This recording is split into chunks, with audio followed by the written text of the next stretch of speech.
Bismillahirrahmanirrahim. Assalamualaikum warahmatullahi wabarakatuh. Alhamdulillahi wa kafa. Wassalatu wassalamu ala rasulillahi al-mustafa wa ala alihi wa sahbihi wa man wafa. Amma ba'd. Ya ibadallah, usi nafsi wa iyyakum bitaqwallahi faqad faza al-muttaqun fala tamutunna illa wa antum muslimun.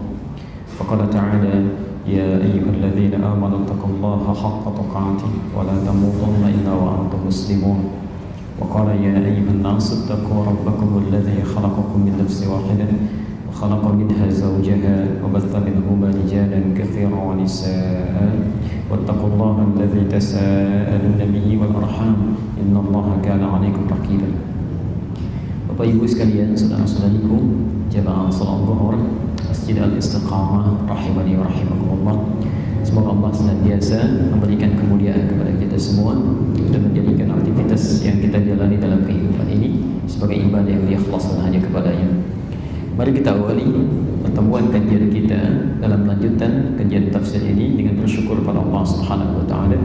Kita masih diberikan kesempatan oleh Allah menjalani sebagian dari kehidupan kita. Mudah-mudahan kehidupan kita, kesempatan yang Allah berikan dari hari ini, kita manfaatkan sebaik-baiknya untuk memperbanyak amal soleh sehingga lebih berkualitas dibandingkan dengan amal soleh yang pernah kita kerjakan di hari-hari sebelumnya.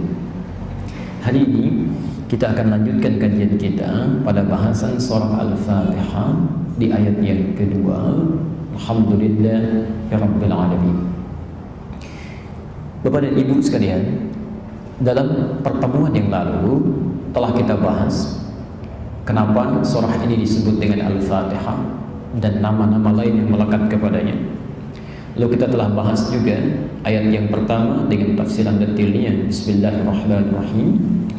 Untuk itu sebelum kita lanjutkan pada bahasan ayat selanjutnya, saya ingin berikan gambaran singkat dulu untuk mengantarkan bahwa salah satunya kenapa dinamakan dengan Al-Fatihah, tidak sekedar surah ini menjadi pembuka dalam Al-Quran, ya, tidak sekedar surah ini menjadi surah pembuka yang dibaca dalam sholat, ya, tapi surah ini juga disebut dengan Al-Fatihah karena seluruh kandungannya jika dipahami dengan baik, dipelajari sampai kita betul mendalaminya, maka isinya bisa membimbing kita untuk membuka segala kebaikan-kebaikan dalam hidup ini yang telah dipersiapkan oleh Allah Subhanahu wa taala. Ya, alhamdulillah. Karena itu jangan pernah kita merasa heran bahwa ketika ada di zaman Nabi SAW seseorang tersengat kalajengking, sakit luar biasa, seluruh tabib, ya, dokter yang mengobati pada masa itu sudah mengangkat tangannya, tapi seorang sahabat dengan izin Allah membacakan Al-Fatihah tidak menggunakan apapun, maka terbuka segala kesulitannya, sembuh dia dari segala penyakitnya. Dibaca cuma sekali, tidak menggunakan perantara apapun, tapi ketika paham maksudnya, diamalkan kandungannya, maka Allah memberikan kebaikan-kebaikan yang tadinya tidak terbuka bagi dirinya. Karena itu, jika kita ingin mendapatkan kemuliaan-kemuliaan di surah Al-Fatihah ini, termasuk nanti kita akan bahas ketika masuk pada ayat yang kelima. Ada rahasia besar di surah ini, bahkan hadisnya qudsi nanti, ya. Di Abu Daud nomor hadis 821, hadisnya qudsi. Kalau kita benar membacakannya, seketika Allah langsung mengatakan, "Hadza baini wa baina 'abdi." Ini perjanjian antara aku dengan hambaku. Wali abdi, kalau hambaku benar dia melakukannya, benar mengerjakannya, masalah untuk hambaku, aku akan berikan apapun yang dia minta saat ini. Nanti kita akan bahas setelah sampai pada ayat yang kelimanya. Di situ ada letak rahasianya. Jika kita ingin mendapatkan kemuliaannya, maka yang pertama Bismillahirrahmanirrahim. Kita sudah bahas ba-nya secara singkat dari 14 makna, ya, dari makna huruf ba yang sebanyak 14 itu mengerucut pada satu kesimpulan al-ilsaq wal musahabah pertemuan lalu, ya. Ba di sana menunjukkan kepada maksud tujuan kedekatan, ya. Bismillah, aktivitas apapun yang kita kerjakan dalam kehidupan maka lekatkan nama Allah di dalamnya. Ya, saya sudah bahas ini dengan detail. Di contoh simpelnya, saat akan minum, ketika Anda mengucapkan Bismillah, tidak sekedar menyebutkan itu bagian dari ibadah, ya. Maaf, misal Bismillah dengan nama Allah, otomatis minumnya menjadi ibadah, ya. Tapi kalimat bismillah itu huruf ba-nya memberikan kesan kepada kita, seseorang saat akan minum mengucapkan bismillah tidak sekedar minumnya karena Allah, tapi merasa dipersaksikan oleh Allah Subhanahu wa taala. Musahabah, merasa didampingi, dilihat, diawasi. Jadi kalau orang melakukan aktivitas merasa dilihat oleh Allah, dia tidak akan sembarangan minum. Bahkan jangankan dia minum, dia lihat pun dia akan lihat dulu. Apakah minuman ini diridhai oleh Allah atau tidak? Apakah minuman ini dibenarkan oleh Allah atau tidak? Karena dirinya merasa diawasi oleh Allah, maka dia akan berhati-hati, takut memegang sesuatu yang tidak dibenarkan oleh Allah, takut meminum sesuatu yang tidak disukai oleh Allah, takut memakan sesuatu yang Allah tidak ridha pada makanan itu. Di kalimat bismillah itu ketika ibu mengucapkannya, itu hati-hati, bukan kalimat formalitas. Tapi rasakan huruf ba di sana, ilsaq, musahabah. Rasakan saat mengucapkannya kita sedang dilihat oleh Allah Subhanahu wa taala. Diawasi. Anda mau tanda tangan satu proyek misalnya, Anda ucapkan bismillah, maka rasakan saat tanda tangan itu Allah sedang mengawasi. Tidak mungkin ada seorang hamba merasa diawasi Allah, penanya bisa melukis sesuatu yang tidak diridhai oleh Allah Subhanahu wa taala. Tidak mungkin ada seorang hamba merasa dilihat oleh Allah, kemudian dia mengkonsumsi makanan yang justru tidak disukai oleh Allah Subhanahu wa taala. Itu mustahil. Jadi kalau ada seorang hamba misalnya melakukan aktivitas yang diharamkan oleh Allah dan menyebut nama Allah di dalamnya, ada yang salah dalam imannya. Ada yang salah, meresmikan satu proyek misalnya yang justru bertentangan dengan ketentuan Allah, proyek yang diharamkan, yang mengandung unsur kemusyrikan, tiba-tiba mengatakan mari kita buka dan kita resmikan dengan bismillahirrahmanirrahim, menyebutkan kalimat bismillah tapi melakukan sesuatu yang haram, ada sesuatu yang bermasalah dalam imannya. Karena itu coba cek, kalau dalam keseharian kita mengucapkan bismillah tapi hati kita tidak merasa diawasi Allah, pandangan kita tidak merasa diawasi Allah, telinga kita tidak merasa didengar Allah pendengarannya, maka ada sesuatu yang belum meningkat. Ada yang belum meningkat. Kalau Anda ingin berusaha meningkatkan iman, nanti Imam Al-Bukhari sudah menyiapkan satu bab khusus dalam kitab sahihnya. Ibu silahkan nanti atau bapak buka kitab Sahih Al-Bukhari, itu bab pertamanya Kitabul Iman, ada 57 hadis. 57 hadis itu adalah perkara-perkara, hal-hal yang bisa meningkatkan iman kita, sekaligus hal-hal yang harus diwaspadai yang bisa menurunkan iman. Jadi kalau ibu bertanya misalnya, kayak saya suka naik turun keimanannya, kalau lagi semangat ingin ikut ta'lim, kalau tidak menurun. Antum yang akhwan bertanya, kalau saya sedang semangat ingin tahajud, kalau tiba-tiba bisa menurun, apa penyebabnya? Nanti kita akan temukan di 57 hadis itu, penyebab yang bisa menurunkan iman antum itu apa saja diantaranya. Ada maksiat, ada makanan yang berlebihan, ada sesuatu yang haram masuk ke dalam diri. Kalau Anda kemudian ingin tingkatkan lagi imannya, ada juga disebutkan oleh Nabi SAW bagaimana cara untuk kita melakukannya. Ada sekitar 57 hadis. Lihat Sahih Al-Bukhari jilid yang pertama, di bab yang pertama Kitabul Iman, pembahasan tentang hal-hal yang terkait dengan iman. Jika Anda sudah bisa melakukan segala sesuatu, merasa dekat dengan Allah, diawasi Allah, diperhatikan Allah, maka keberkahan akan Allah turunkan kepada kehidupan kita. Karena itu letaknya setelah bismillah ditambahkan dengan Rahman. Rahman itu sifat Allah yang memberikan segala kemuliaan dunia tanpa batas. Mohon izin kalau saya agak cepat menyampaikan, karena ini yang sudah kami detilkan di pertemuan yang sebelumnya. Di segala kebutuhan dunia kita, kalau ingin diberikan oleh Allah, baik urusan makannya, baik urusan masalah sandangnya, baik urusan masalah papannya, apapun yang kita butuhkan dalam dunia, maka sifat Allah yang mewujudkannya disebut dengan Rahman. Rahman. Baik. Kalau itu sudah bisa kita dapatkan, maka Masya Allah, ya kita ambil logikanya. Yang punya rezeki Allah, yang punya kemudahan Allah, yang punya fasilitas Allah. Saya sering rewel mengatakan, kenapa sih ada manusia yang saling menyingkirkan, menyungkurkan, menyudutkan untuk berebut yang sedikit, yang Allah punya yang banyak tidak diminta. Yang paling cerdas itu kan sederhana, yang punya rezeki Allah, kenapa tidak kita dekati Allah?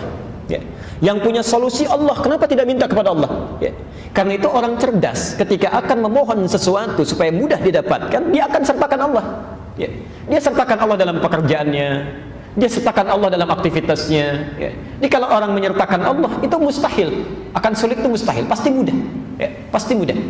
Ya. Saya kasih perbandingan begini. Ini urusan dunia dulu ya, yang para ikhwan dulu. Saya tanya, rizki itu adanya di mana? Di langit atau di bumi? Tahu dari mana? Quran surah 51 ayat 22. Kita usahakan dari Al-Quran, kemudian Sunnah. Kalau kita temukan dari situ, itu yang terbaik, ya, sebelum mencari yang lain. Bismillah. Quran surah 51 ayat 22. Ini teori tentang rezeki, ya. Kita lihat misalnya. Wa fis samaa'i rizqukum wa ma tu'adun. Ya. Kata Allah, dan di langit rezeki Anda sudah disiapkan, ditetapkan, ya, dan tidak akan tertukar. Di langit rezeki kita sudah disiapkan, dituliskan, tidak akan tertukar, ya. Jadi mohon maaf kalau Allah sudah kasih statement tidak akan tertukar, jadi tidak ada kerjaan mengambil rezeki orang, ya. Jangan pernah mengharapkan rezeki orang lain, apalagi mengambilnya, itu tidak ada kerjaan, karena rezeki kita sudah ditetapkan, ya. Ingat hukum pengambilan itu, ya. Ingat hukum pengambilan. Kalau ada hak orang lain diambil, maka seketika terasa menyenangkan, tapi yang diambil ini satu saat akan kembali, ya, akan kembali. Jadi kalau orang ngambil rezeki orang lain cuma melelahkan diri saja, ngambil, ya kapan lagi akan dikembalikan? Ya, satu saat, entah besok, entah seminggu kemudian, entah sebulan kemudian, pasti akan kembali, ya. Ini cuma melelahkan diri saja, ngambil sesuatu, berputar-putar, ujung-ujungnya balik lagi, ya. Ini sudah, kalau sudah Allah berikan, jangan cari yang bukan milik kita. Wa ma tu'adun, dan dijanjikan kata Allah pasti diberikan. Rizki kamu sudah dituliskan di langit, dijanjikan diberikan. Ya. Rizkinya di langit. Kita hidup di mana? Di bumi. Di bumi. Kita hidup di bumi, rizkinya di langit. Masya Allah. Kita bertanya, ya Allah, bagaimana seperti ini? Kami hidupnya di bumi, rizkinya di langit. Gimana ngambilnya? Maka Allah turunkan sifat keadilannya, ya. Diturunkan rizkinya ke bumi, disediakan untuk kita mudah mengambilnya. Quran surah kedua Al-Baqarah ayat 29. Dijawab di Quran surah kedua ayat 29. Karena kita tinggal di bumi, maka turun ayat, saya agak cepat, huwallazi khalaqalakum ma fil ardi jami'an. Rizki yang di langit ini kami turunkan ke bumi, maka Allah menciptakan segala hal di bumi untuk memenuhi kehidupan kita, ya. Dialah Allah yang menjadikan segala hal di bumi lakum untuk kalian, apa saja, ya, bisa kita dapati, ya. Pelan-pelan rizkinya di langit diturunkan ke bumi. Bumi luas atau sempit? Luas, baik, ya. Antum tinggalnya di Kelapa Gading, tapi rezekinya turunnya di Palembang misalnya, kan harus nyari ke sana tuh, ya. Jangankan ke Palembang, kalau rezekinya turun di Sunter saja kita mesti bergerak, ya. Karena itu turun perintah dari Allah, karena tidak semua rezeki yang turun itu langsung menimpa kita, ya. Barangkali tempatnya agak harus memerlukan usaha untuk bergerak, ya. Karena itu turun ayat Quran surah kedua Al-Baqarah ayat 168, ya. Kita diminta untuk berusaha untuk mengambilnya. Ya ayyuhan nasu, hei manusia, kulu mimma fil ardi halalan thayyiban. Silahkan kamu berusaha untuk mendapatkan rizkimu, ya.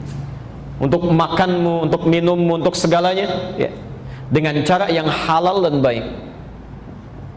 Halal plus thayyib. Pelan-pelan. Halalan thayyiban. Perhatikan rumusnya sini. Rizki itu tidak cukup dengan diharap-harap, tapi menuntut usaha untuk meraihnya. Tapi yang menarik, bahasa Quran ketika meminta manusia mencari rizki itu membuat hukum umum, universal, ya. Tidak mengikat akidah. Hukumnya mesti dicari dengan halal, legal, ya. Tidak boleh mencuri, merampok dan sebagainya. Hati-hati. Karena hukumnya sifatnya umum, mengikat bagi manusia, maka manusia agama apapun, kepercayaan apapun yang melanggar dua ketentuan ini pasti mendapatkan konsekuensi dari kehidupan dunianya, diproses juga. Misal ada seorang muslim mencuri misalnya, menempuh mencari rezeki dengan cara yang tidak halal, tentu akan ditempuh juga melalui hukum dunia, ya. Jadi tidak akan dibedakan, mau orang Islam mau non muslim, begitu mendapatkan mencari rezekinya dengan cara yang tidak halal, maka diluruskan juga, ya. Saya belum pernah mendengar ada polisi misalnya ketika menangkap pencuri ditanya dulu, bapak agamanya apa? Nggak mungkin, ya. Oh Islam Pak, oh kalau gitu nggak usah ditangkap, dikasih tausiah saja. Nggak bisa. Mau Islam mau non Muslim, begitu salah ya sudah proses, selesaikan, hukum umum. Yang menarik bukan itu. Kita agak percepat. Ketika ada seseorang mencari rezeki Bismillah dengan imannya, ya, dengan keyakinannya, ya. Ada orang bertanya kepada Allah, ya Allah, kami minta keadilan, ya. Ada non muslim, dia tidak sholat, dia tidak puasa, dia tidak zakat, masa bisa mendapat kemudahan dalam mencari rezekinya? Kami yang sholat, yang puasa, yang berhaji, yang beribadah, harusnya ada perbedaan, ya, ada kemudahan mendapatinya. Maka Allah turunkan ayat khusus yang diberikan hanya pada orang-orang yang punya iman. Quran surah kedua Al-Baqarah, ketentuan kedua, ayat 172. Pelan-pelan. Nanti silakan Anda perhatikan bagaimana cara Al-Quran mengungkapkannya. Yang di sini 168, ya ayyuhan nas, yang ini, hei manusia. Manusia sifatnya universal, bisa bagi seorang muslim atau non muslim. Tapi ketika menyebutkan di ayat 172 dirubah dari nas menjadi amanu, ya ayyuhalladzina amanu. Pelan-pelan. Kalau sudah amanu berarti hanya mengikat orang yang beriman saja, orang Islam tidak di luarnya. Sekarang lihat ayatnya, ya ayyuhalladzina amanu kulu. Di sini ada kulu, di sini ada kulu. Tapi yang hebat di sini mimma fil ardi halalan thayyiba, yang di sini kalimat halalnya dibuang. Kulu min tayyibati ma razaqnakum, halalnya dibuang, tayyibnya dijamakkan, tayyibat. Masya Allah. Ma razaqnakum.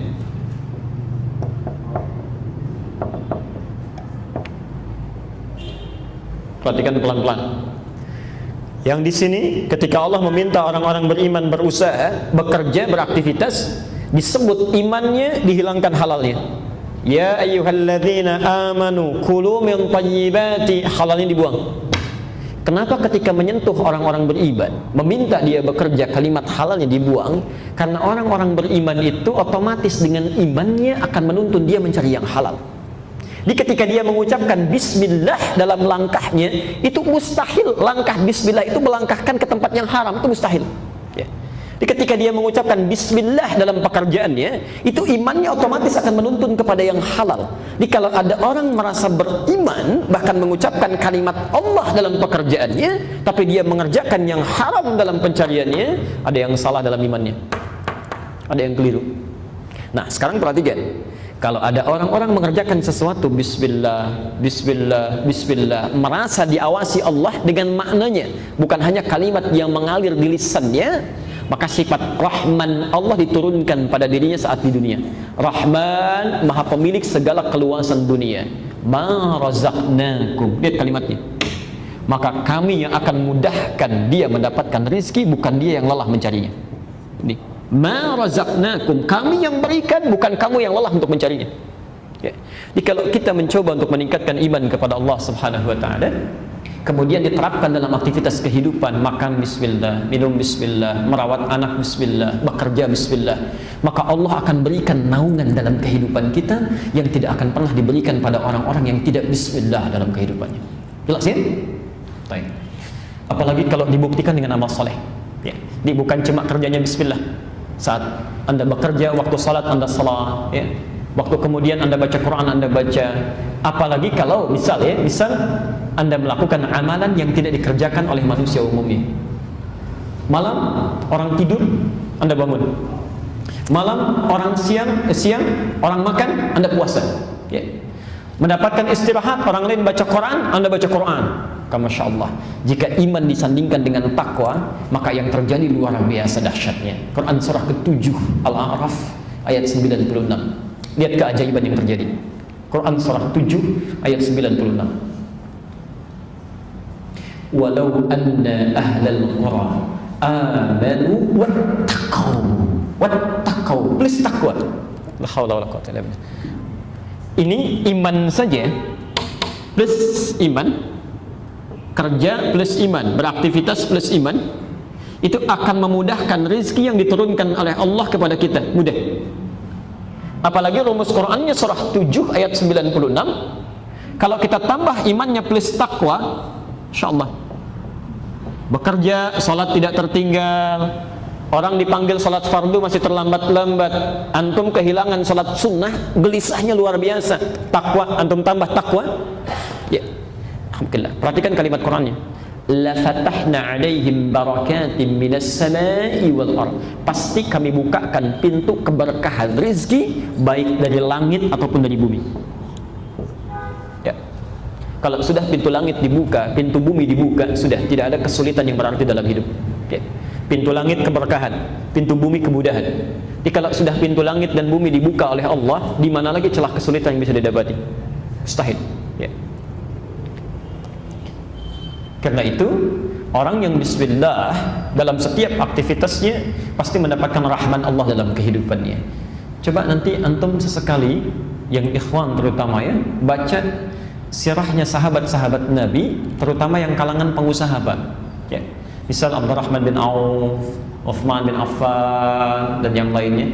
Kalau punya kitabnya An-Nawawi itu, yang At-Tibyan, ya, coba dilihat yang kitab aslinya itu halaman 47 itu ya. Posisinya sebelah kiri itu, paragraf ke-3 itu, dari 1 sampai dengan 7. Ada kalau kitab terbitan Darul Ilmiah yang coklat itu paragraf yang kedua, bisa dilihat. Itu ibu ternyata yang diharap-harap oleh mereka dalam aktivitasnya, itu mereka pengusaha yang sangat sukses, Pak. Ya. Di pekerjaannya luar biasa, padat, keluar masuk Madinah. Tapi hebatnya, yuk kalau anda ingin lukiskan kekayaannya, itu Abdurrahman bin Auf kapaknya saja terbuat dari emas. Kapaknya saja terbuat dari emas. Tapi yang mereka tunggu-tunggu ternyata itu bukan peningkatan dunianya, bismillahnya itu. Ya. Yang mereka tunggu kapan ketemu dengan Allah dalam sholatnya, kapan punya kesempatan baca Qur'annya, kapan punya kesempatan zikirnya. Ini mereka merasakan ketika meningkatkan takwanya kepada Allah, kemudahan itu didapatkan. Ya. Anda bisa nggak bayangkan, ada pengusaha sukses, waktunya padat luar biasa, jangankan terlambat yang fardu, ya, terlambat yang sunnah saja hatinya gelisah, ya. Masih bisa menunaikan tahajud sampai khatam Quran, bisa tidak terbayangkan itu? Ya. Kesibukan dalam kehidupannya tidak mengganggu mereka menunaikan tahajud sampai khatam Quran. Itu yang ditunggu-tunggu, ya. Terhubung dengan Allahnya itu. Nah, jadi kalau sudah mendapatkan dunia, kalimat bismillah itu juga dengan seketika menjadikan aktivitas dunia ini menjadi ibadah dalam pandangan Allah Subhanahu wa taala. Di ketika Anda minum bismillah, merasa diawasi Allah dan tidak sembarangan minuman ini diminum, maka Allah turunkan keberkahan dalam minuman ini. Saat yang bersamaan ketika Anda minum, sifat air menghilangkan haus, ya, bismillah menjadikan apa yang kita minum dari pahala sisi Allah Subhanahu wa taala. Plus bekal akhirat. Ya, plus bekal akhiratnya. Saya beri contoh pelan-pelan.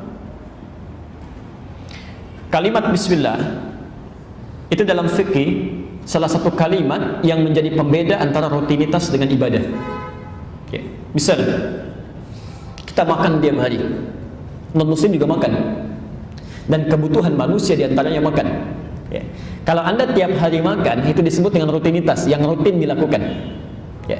Tapi kalau saat makan kita sertakan nama Allah di dalamnya, bismillah Anda makan, maka rutinitas itu seketika berubah menjadi ibadah. Ya.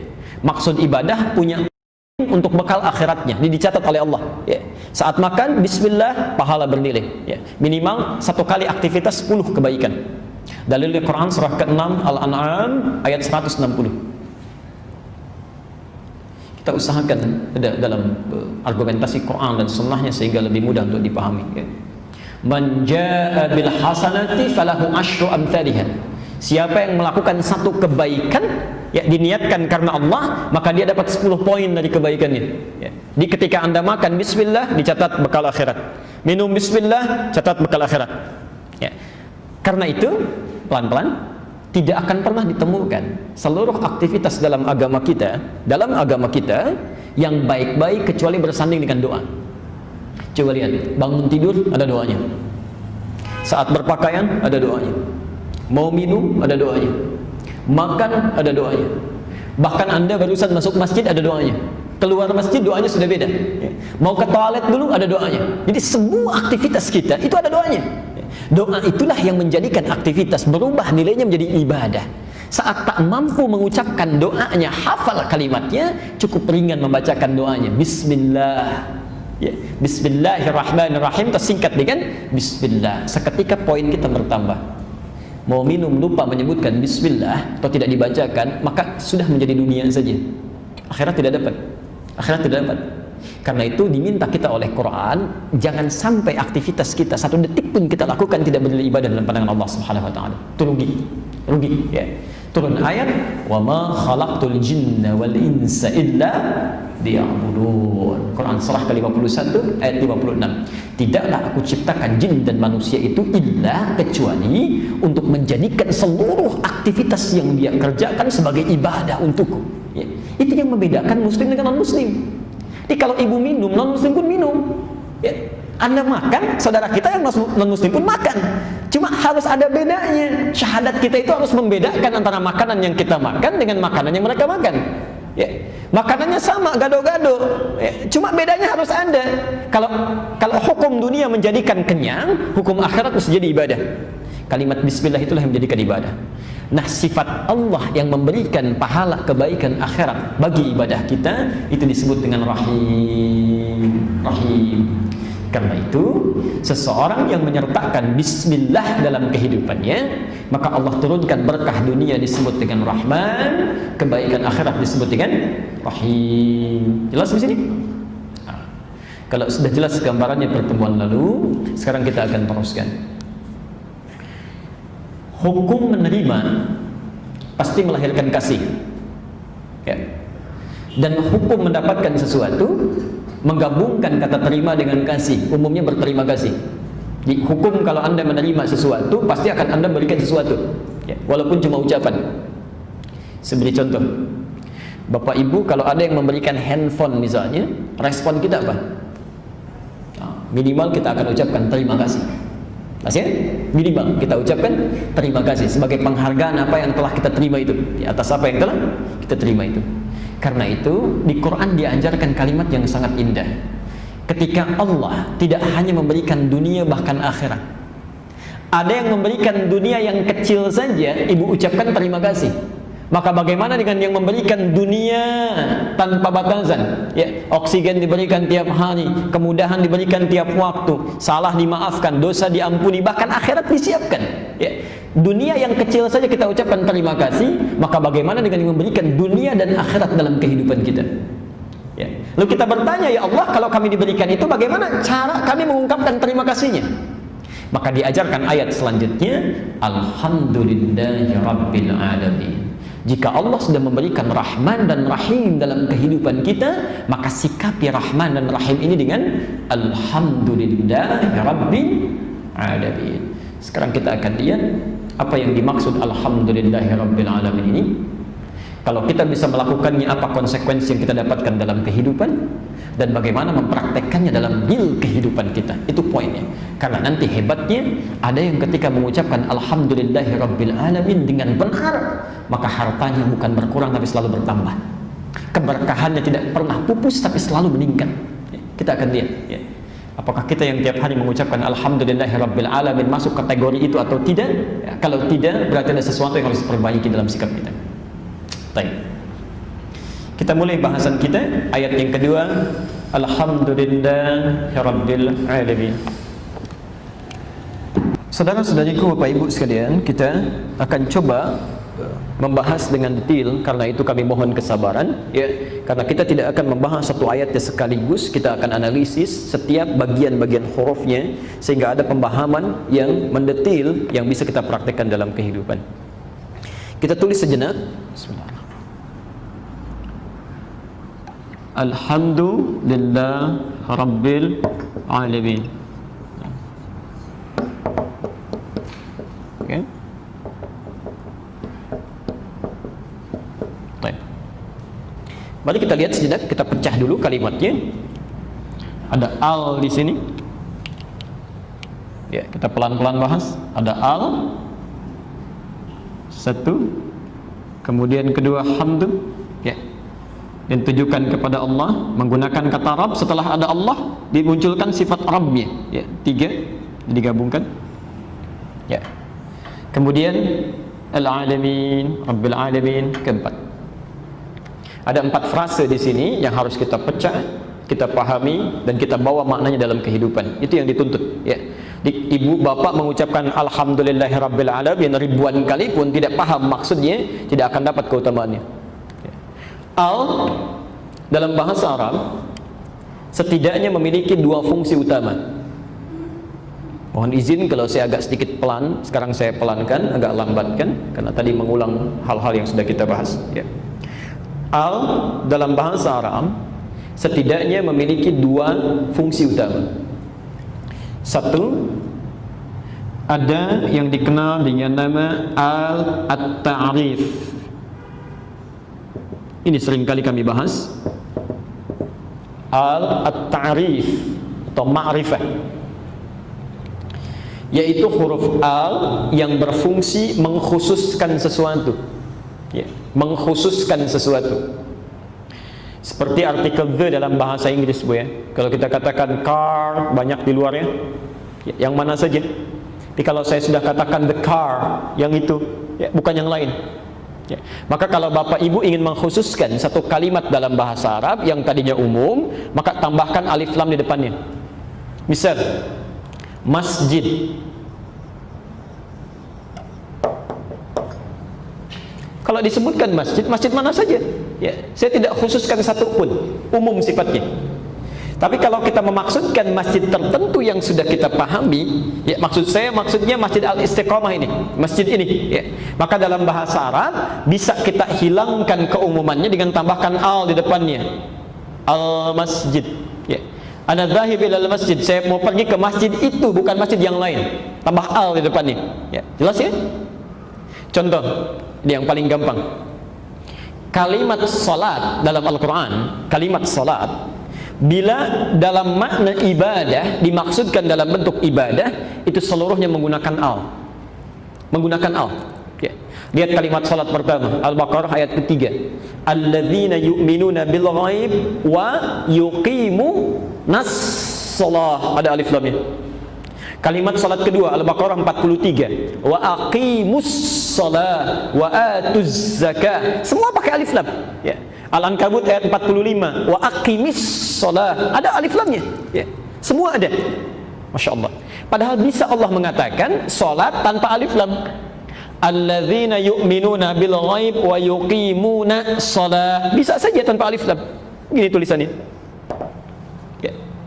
Kalau tulisan salat tanpa alif lam itu bebas artinya, umum. Silahkan tunaikan sholat, mau lambat silahkan, mau cepat-cepat pilihan, mau khusyuk silahkan, mau tidak juga bebas, sholat bagaimana saja silahkan, ya. Tapi ketika ditambahkan al di depannya, berubah at-ta'rif ma'rifah. As-shalah bukan sholat biasa, tapi sholat tertentu yang ada aturannya, sholat khusus yang ada petunjuknya. Seakan-akan Quran memberikan isyarat, silahkan tunaikan sholat tapi tidak sembarangan, ikuti aturannya, ikuti ketentuannya, ada sesuatu yang harus kita ikuti, tidak bebas kita lakukan, ya. Maka diikat kemudian dengan sabda Nabi SAW, Al-Bukhari nomor hadis 631, ya.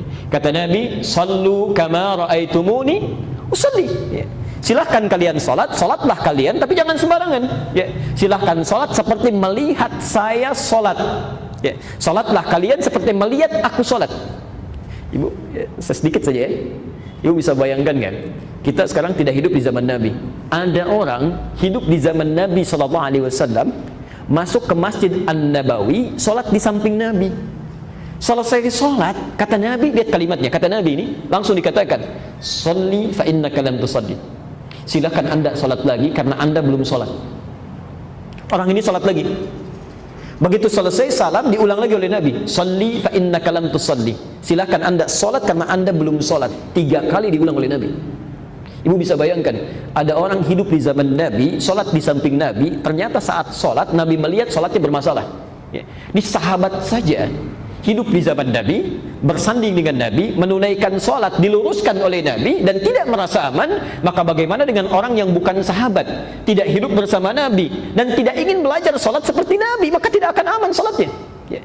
Ada di Al-Bukhari nomor hadis 757, hadis Muslim nomor hadis 397. Ya. Disebut oleh Al-Bukhari dengan babul musifis shalah, bab orang yang salatnya tidak bagus. Ya. Lalu diajarkan oleh Nabi salat dari awal sampai akhirnya, ya, dari takbir sampai dengan salam, dan ditunjukkan pada orang tersebut serta kepada kita. Ya, sallu kama raaitumuni usalli. Salatlah kalian persis seperti saya menunaikan salat ini. Pelan-pelan. Hal yang kedua, jadi yang pertama bermakna ta'rif atau ma'rifah, mengkhususkan sesuatu. Handphone, bahasa Arabnya naqal. Ya. Kalau ingin saya sebutkan handphone yang ini bukan yang lain, pakai alif lam. An-naqal. Plus spidol, kolam. Kalau ingin saya sebutkan di antara spidol yang ada yang ini, al-qalam. Tisu, mindil. Kalau saya ingin sebutkan yang ini bukan yang ini, al-mindil. Jelas ya? Baik. Pelan-pelan. Fungsi al yang kedua. Ini yang terkait dengan ayat kita. A berfungsi untuk al-istighraq. Istighraq. Al-istighraq, yaitu huruf A yang menunjuk pada makna sesuatu yang luas dan total, komprehensif, luas, total, komprehensif. Pelan-pelan. Yaitu huruf al yang menunjuk pada kedalaman makna yang luas, ya, total, komprehensif, seluruhnya. Pelan-pelan. Jika saya sebutkan misal al bermakna istighraq, al masuk kepada kata bait. Apa artinya bait? Rumah, ya. Saya sebutkan al bait, maksudnya segala yang berada di lingkaran rumah itu, seluruhnya, ya, tanpa kecuali. Al masjid, alnya maksudnya istighraq, segala yang berada di masjid ini seluruhnya, yang terikat oleh areanya, ya, tanpa kecuali sedikit pun. Perhatikan, al di sini dimasukkan dalam kalimat alhamdulillahi rabbil alamin, yang diterjemahkan segala puji bagi Allah Tuhan semesta alam. Alnya bukan masuk pada golongan yang pertama ta'rif, tapi yang dimaksudkan al-istighraq. Istighraq. Jika kita ingin memuji Allah, berterima kasih atas nikmat yang diberikan, maka pujilah Allah secara total, ya, total. Jangan sertakan kalimat-kalimat lain dalam memujinya. Sambungkan dengan yang tadi. Bismillahirrahmanirrahim. Kalau kita melakukan sesuatu karena Allah, Allah turunkan sifat rahmannya keberkahan dunia, sifat rahimnya kebahagiaan akhirat. Karena kita diberikan dunia dan akhirat, maka adab kita mengucapkan terima kasih. Bagaimana caranya? Maka diterangkan di ayat ini al. Pertama, kalau Anda ingin berterima kasih kepada Allah mesti total, ya, total. Total dalam arti satu, jangan sertakan kalimat-kalimat lain yang mengurangi pujian itu. Maaf, misal kadang-kadang situasi suka begini, ya. Kita sudah inginnya total, tapi kalimat kita malah mengecilkannya. Ada seorang sakit, dirawat di rumah sakit, sudah lebih baik. Ditanya, ibu bagaimana keadaannya? Ya, alhamdulillah sudah lebih baik. Kalau sudah alhamdulillah, jangan pakai ya lagi. Ya, alhamdulillah, nggak usah. Karena sudah pakai al. Al itu menghilangkan kalimat-kalimat lain yang menyertainya. Sudah selesai, ya. Pak, gimana proyek yang kemarin? Sudah ada kemajuan sih, tapi ya alhamdulillah. Jangan pakai tapi, ya. Kalau sudah alhamdulillah, kalimat tapi, walaupun, ya, itu hilang semua, ya. Karena kita arahkan total, total. Jadi jangan disertai oleh apapun, ya. Al itu, kalimat al, kalau dimasuki kalimat lain maka akan berkurang keluasannya. Dikurangi hurufnya maka berkurang maknanya. Ya, seperti kata Islam misalnya, ya, al-Islam itu. Di Islam itu sudah luas. Jadi kalau ditambahkan kalimat lain mengiringi, yang luas jadi sempit. Ya. Saya tanya misalnya, kalimat luas, maknanya luas tidak? Luas. Seluas apa? Nggak ada batas. Tapi kalau saya tambahkan kalimat lain, luas masjid, maka jadi terbatas luasnya, hanya masjid ini saja. Luas rumah, maka terbatas kalimat rumah oleh kata kalimat luas oleh kata rumah. Ya, seluas rumah itu saja. Ya. Sama dengan Islam. Jadi kalau dibatasi, misal, maaf, ya, ada Islam inklusif, ada Islam eksklusif, ada Islam liberal, ya, yang ada kacau-kacau itu, ya, Islam plural dan sebagainya, maka akan berpecah, berkurang keislamannya itu. Islam itu sudah sempurna kalimatnya, ya. Kalimat yang sempurna, yang sudah mapan, justru kalau ditambahkan kalimat tertentu akan berkurang, ya, keluasan maknanya. Jelas di sini? Demikian kata al, masya Allah. Ketika kita diminta bersyukur kepada Allah, kalimatnya kamu mesti total, total. Ya, jangan sertakan yang lain, ya, luaskan dan serahkan seluruhnya kepada Allah Subhanahu wa taala. Yang kedua, kata al juga menunjuk pesan kepada kita sebagai ajaran ketawadhuan, ya, bahwa tidak ada peran kita di situ kalau Allah tidak berkehendak. Ya. Ini ada pengakuan di situ bahwa semua nikmat yang diberikan hakikatnya punya Allah, ya, bukan punya kita. Jadi ketika Anda diberikan sesuatu, dititipkan pada kita, kita mengucapkan Alhamdulillah, seakan-akan ada isyarat memang semuanya karena Allah kok, peran saya nggak ada. Ada ketawadhuan di situ. Ya. Awas, hati-hati, yang kedua ini agak sulit nih, agak sulit.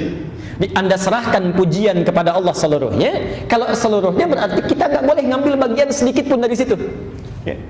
Karena kadang-kadang kalau seseorang dipuji, pujian itu kan biasanya pada tiga hal, ya, pada harta benda, pada ilmu, pada kedudukan. Tiga hal ini bertambah, ada kelebihan tertentu, maka pujian biasa datang. Ya, Masya Allah. Ibu misalnya, ya, anaknya, mohon maaf ya, bagus prestasi di sekolahnya, dipuji oleh temannya. Masya Allah bu, anaknya luar biasa ya, pintar, rankingnya bertahan terus. Ibu ucapkan Alhamdulillah, selesai. Artinya seakan-akan kita mengatakan semua ini atas rahmat Allah Subhanahu wa taala. Saya nggak punya peran apa-apa kecuali mengikuti ketentuan Allah. Jangan tambah lagi kalimatnya. Dan ibu katakan itu sebagai tawadhu, bahwa peran kita itu cuma mengerjakan saja, Allah yang berkehendak. Tapi kalau ibu tambahkan lagi kalimat yang lainnya, mengambil sedikit saja dari pujian itu, sudah salah. Alhamdulillah bu, memang ini Allah anugerah berikan kepada kami. Tapi ya kita juga berusaha, ya siapa dulu dong ibunya kan malam-malam juga membangunkan dia. Itu sudah berkurang. Ya. Jelas Pak ya? Ya. Sama dengan Anda juga dapat jabatan misalnya, ada promosi jabatan. Selamat Pak, Alhamdulillah ini kebaikan yang Allah berikan kepada kami. Tapi juga ada kerja keras yang harus kita kerjakan. Saya ini begini-begini, nah tuh, begini-begini itu sudah mulai muncul. Ya. Karena pernah terjadi Korun. Ya. Tahu Korun? Tahu di mana? Korun itu sepupunya Nabi Musa. Ya, sepupunya Nabi Musa. Jadi Korun punya bapak namanya Yesar.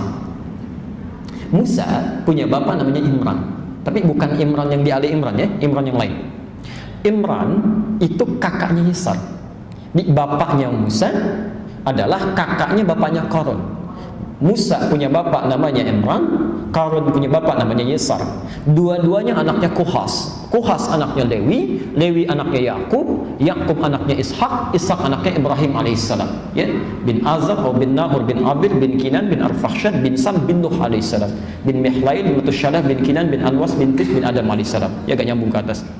Nah, yang mau saya sampaikan, Qarun itu kaya atau miskin? Tuh, sudah salah.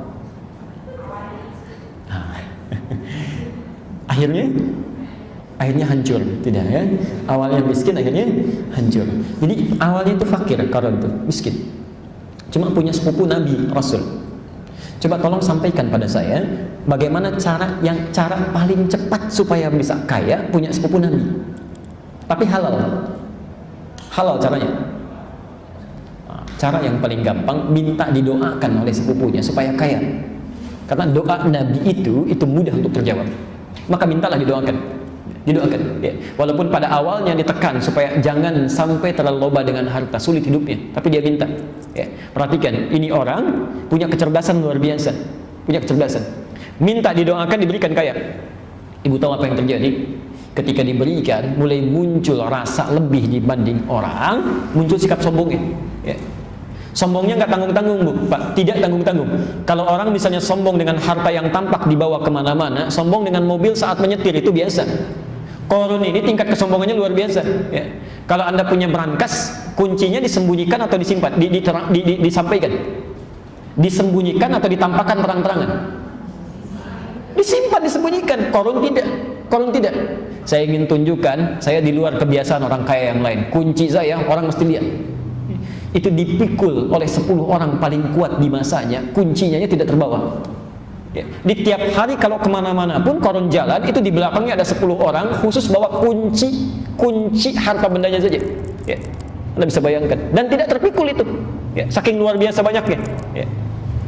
Sombongnya luar biasa. Jadi kalau ada orang kaya sombong sekarang, itu ketinggalan zaman. Ada yang lebih kaya dulu. Ya, ada yang lebih kaya. Jadi nggak pantas untuk sombong, karena ada yang lebih kaya dulu dan bermasalah. Sekarang lihat apa yang terjadi. Apa yang terjadi? Quran surah ke-28. Kita pakai Quran saja. Ayat 77. Ayat 77. Ketika diingatkan di ayat 77-nya, wabtaghi fima ataakallahu daral akhirah wala tansa nasibaka minad dunya. Ada ayatnya? Quran surah 28 ayat 77. Perhatikan, diingatkan oleh Allah melalui lisan teman-temannya tuh, yang seangkatan, yang sepantaran. Kata mereka, hei Qarun, wabtaghi fima ataakallahu daral akhirah. Harta kekayaan yang Allah titipkan kepadamu ini, hakikatnya, tujuannya supaya engkau menggunakannya mencari kemuliaan akhirat, supaya bekal mencari akhirat. Ya. Maksudnya begini, Pak, Ibu, cara memahaminya. Ada orang-orang yang tidak Allah titipkan kelebihan harta, tapi kelebihan tenaga misalnya. Ya. Maka dia gunakan tenaganya untuk ibadah. Dia bisa sanggup bangun malam, dia sanggup untuk puasa, dia sanggup baca Quran. Ya. Ada orang-orang yang tahajudnya tidak sebanyak orang ini. Ya, baca Qurannya tidak sebanyak orang ini, puasanya tidak serajin orang ini, tapi Allah berikan harta benda supaya dia bisa ibadah dengan itu. Ya. Jadi menurut Allah, kamu memang nggak sanggup banyak bangun malamnya, tidak sanggup banyak puasanya. Ini saya titipkan harta benda supaya kamu mengejar amalan orang ini dengan hartamu. Ya. Digunakan itu. Di hakikatnya ketika seseorang dititipkan kelebihan, apakah itu harta, kedudukan, pengetahuan, tenaga, hakikatnya itu bekal untuk ibadah, bukan untuk dibanggakan. Keliru. Salah. Ya. Yang jadi persoalan, ketika dijelaskan tentang makna itu, muncul sifat kesombongannya. Lihat di ayat ke-78-nya. Innama utituhu ala ilmin indi. Ya. Saya dikasih ini, bukan syukur yang muncul, bukan syukur. Dia tidak mengalir dalam lisannya kalimat alhamdulillah, bukan cuma satu, Bu. Dia nggak ngambil sedikit saja. Ya. Kan ada orang yang ngambil cuma sedikit, alhamdulillah, tapi ya saya juga ada perannya di situ. Kan ngambil sedikit tuh. Kalau enggak, dia ngambil semuanya. Saya mendapatkan ini bukan karena faktor yang lain, ini karena kepintaran saya saja. Anda bisa bayangkan. Ya. Ada orang yang mengambil keseluruhannya. Apa yang terjadi? Fakhasafna, maka kami lipat itu bumi, kami tenggelamkan dia plus harta-hartanya, supaya menjadi pelajaran bagi orang-orang di masa yang akan datang. Ya. Jadi kita akan lihat saat kita bersyukur apa yang diberikan, saat kita kufur apa yang akan diambil oleh Allah Subhanahu Wa Taala. Ya. Jelas di sini? Nah, jadi bagian yang pertama, kalau kita sudah mengucapkan al, maka yang lain gak usah masuk. Plus diri kita pun jangan merasa unggul. Ya. Rendahkan diri kita, merasa tidak punya peran, karena hakikatnya Allah yang berikan pada kita, baik rahman dunia atau maslahat kehidupan akhirat nanti rahim. Jelas di sini? Al. Jadi itu baru al. Ya. Jadi kalau ibu bapak misalnya mendapatkan nikmat dari Allah ingin disyukuri, maka tawadhulah dalam hidup menyikapinya. Ya. Hindarkan kesombongan, karena kita nggak punya, cuma titipan kok. Maaf ya, sombong pada sesuatu yang dititipkan itu orang aneh. Orang aneh. Pak, nitip mobil ya, Pak Jero dititipkan, terus bapak foto-foto begini ya, selfie gitu, bikin status, itu orang aneh. Ya. Sombong pada sesuatu yang dititipkan, aneh, bukan punya sendiri kok. Ya. Yang paling aneh adalah merasa memiliki pada sesuatu yang dititipkan dan tidak mau mengembalikan saat diminta. Itu orang aneh. Orang aneh. Ya. Saya mau tanya, yang rasa-rasa kita miliki itu titipan atau milik pribadi? Rumah titipan bukan? Mobil, bahkan diri kita pun itu titipan. Ini mata, ini milik Allah. Kapan saja Allah mau ambil, terserah Allah. Kenapa kita mesti protes? Ya. Tugas kita menjaganya dengan baik. Ya, karena itu turun perintah dalam Al-Quran. Misal Quran surah 24 ayat 30 itu untuk laki-laki, untuk perempuan ayat 31. Nanti ibu bisa temukan Bu di Quran itu cara merawat tubuh dari ujung rambut sampai ujung kaki. Ya. Bagaimana cara menjaga titipan itu? Ya. Kata Allah, wa qul lil mu'minina an yaghuddu min absarihim. Katakan bagi pria-pria yang merasa punya iman, dia yakin akan bertemu Allah, dia yakin akan ditanya. Kata Allah, jaga pandanganmu pada sesuatu yang tidak Allah sukai. Tugas kita menjaganya. Ya. Terserah Allah, apakah mau diambil saat di dunia, ya. Penglihatannya diambil, ya. Bisa jadi, ya. Terserah Allah. Tapi pastikan sebelum penglihatan ini ditanya, ya, diambil oleh pemiliknya, pastikan kita jaga dengan baik. Rapi, jaga bersih, termasuk ibu. Ya. Karena ayat 31-nya untuk perempuan. Wa kullil mu'minati an yaghdudna min absarihinna. Baik. Kalau titipan itu satu saat akan diambil tidak? Ditanya tidak? Ya, perhatikan. Ketika kita kembalikan, misal titipan dikembalikan, saya nitip, kemudian dikembalikan. Tiba-tiba dalam keadaan lecet, ya, yang nitipkan akan bertanya tidak? Bertanya, kenapa ini? Ada kesan tidak suka. Ya. Maka perhatikan, mata ini penglihatan akan ditanya oleh Allah. Pendengaran akan ditanya. Quran surah ke-17 ayat 36. Quran surah 17 Al-Isra ayat 36. Saya ambil contoh saja dua, ya. Wala taqfu ma laysa laka bihi ilmun. Innas sam'a wal basara wal fuada kullu ulaika kana anhu mas'ula. Ya. Jangan Anda kerjakan, ikuti segala hal yang kita tidak tahu dasar pengetahuannya. Ya, cuma ikut-ikutan saja.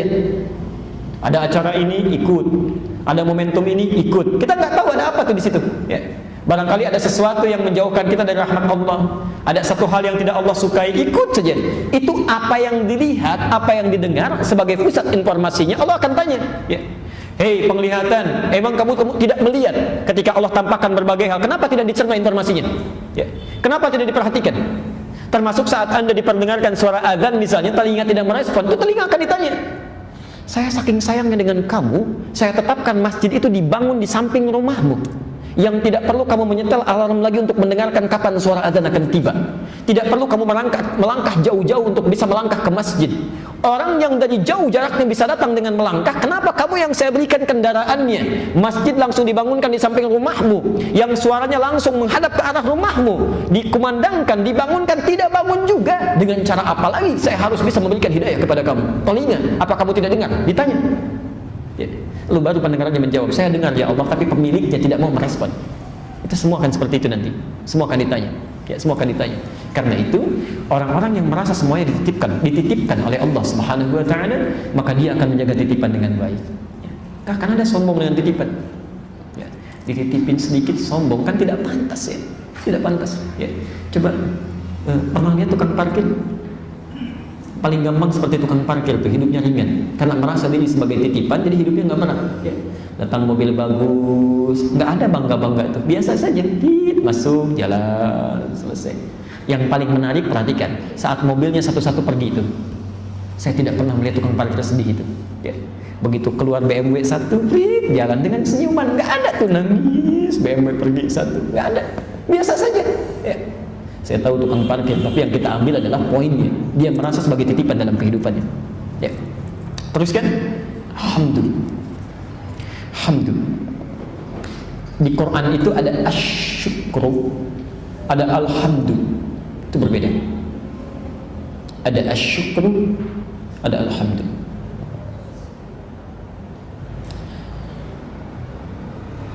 Syukur,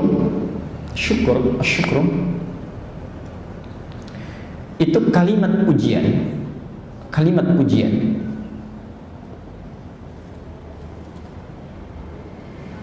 Sebagai ungkapan terima kasih, kalimat pujian sebagai ungkapan terima kasih atas pemberian yang didapatkan, kalimat pujian sebagai ungkapan terima kasih atas pemberian yang didapatkan. Ya. Biasanya orang Arab mengatakan syukran, syukran. Ya. Ibu dikasih sesuatu misalnya, apakah itu barang atau informasi atau bantuan, ibu ucapkan syukran, yang standar. Ya, antum ucapkan syukran, itu standar. Ya, dijawab oleh mereka afu atau afwan. Ya, syukran. Ya, kalimatnya syukran. Tapi pakai sin besar ya. Syukran. Baik. Dipakai sin besar, syukran. Ini kalimat paling singkat. Syukran. Hati-hati kalau menggunakan sin kecil, sukran misalnya, sin kecil, itu artinya mabuk. Di sekran, ya. Nunnya diganti oleh tanwin, sekran. Jadi kalau Anda mengucapkan syukran artinya terima kasih. Tapi kalau sukran pakai s sin kecil artinya selamat mabuk, ya. Sudah keliru. Lihat sini. Tapi kalau Anda ingin mengucapkan terima kasih saat diberi ataupun tidak, berterima kasih saja. Maka kalimat bahasa Arab yang berubah dari syakara menjadi hamidah, dari syukrun menjadi hamdun. Saya ulang, jika kita ingin berterima kasih pada sesuatu hal yang sifatnya umum, baik diberi atau tidak, maka kalimatnya berubah dari syukrun menjadi hamdun. Ya. Di hamdun itu ungkapan terima kasih, ungkapan terima kasih secara total, ungkapan terima kasih secara total, baik saat mendapatkan pemberian ataupun tidak, baik saat mendapatkan pemberian ataupun tidak. Baik, pelan-pelan.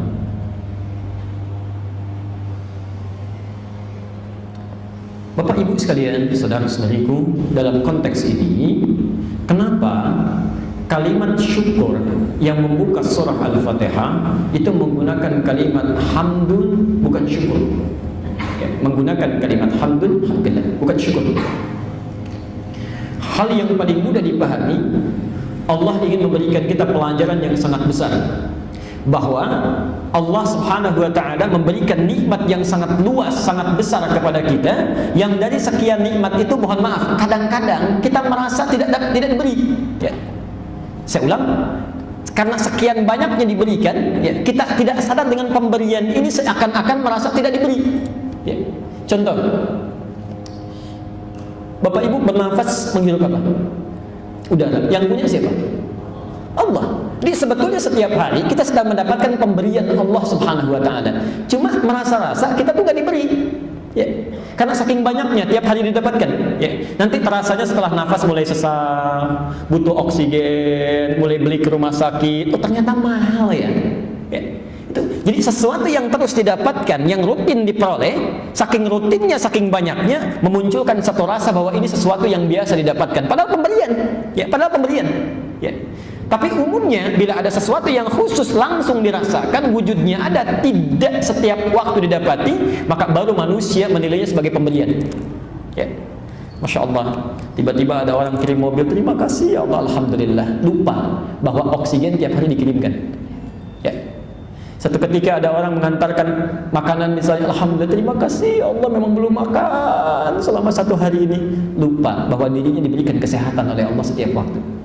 Karena itulah Allah ajarkan kalimat alhamdu bukan asyukru, seakan-akan memberikan kesan. Kalau ingin bersyukur kepada Allah, jangan saat sedang dapat sesuatu saja. Ya, setiap waktu kita syukuri. Ya, setiap waktu. Alhamdulillah yang telah memberikan kesehatan. Alhamdulillah yang telah merawat saya. Alhamdulillah yang memberikan ketenangan. Masya Allah, tenang itu lebih daripada segalanya. Tenang. Ya. Coba lihat, pilih mana? Kaya tapi gelisah atau miskin tapi tenang? Miskin tapi tenang. Kalau bisa kaya tapi tenang, kenapa miskin tapi tenang?